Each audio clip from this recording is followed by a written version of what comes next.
Pupunta pala sila ni Mama dito mamaya. Bakit daw? Lagot ka, hindi ka daw tumupad sa usapan. Wala naman ako matandaan na may usapan kami ng mama mo. Ano ba yun? Sabi ni Mama, matagal na daw tayo nagsama, pero single pa rin daw tayo pareho. Kung nalala ko yung sinabi ng mama mo sa akin, pag kontento na daw ako sa'yo, pakakasalan kita. Anong sabi mo? Ang sabi ko, opo. Oh, nangako ka naman pala eh. Oo, nangako ako. Pero sabi niya, pag kontento na ako sa'yo, pakakasalan kita. Pero hindi pa ako kontento sa'yo eh. Bakit? Ano bang hinahanap mo sa babae para makontento ka? Ang gusto ko sa babae, yung maingay. Ang taas naman ang standard mo. Paano kung mag-ingay kung hanggang bungad lang?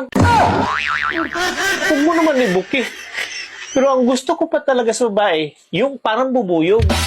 Bakit parang bubuyog ang gusto mo? Ang bubuyog kasi, pag nangangagat, pati puwit niya tinutusok. Yan ang gusto ko sa babae. Nag-iisip ka ba sa sinasabi mo? Oo naman. Bakit? Paano naman ako manunusok na parang bubuyog? Eh wala naman akong panusok. Maniniwala pa ako kung ikaw. Kasi may panusok ka. Maiksi nga lang.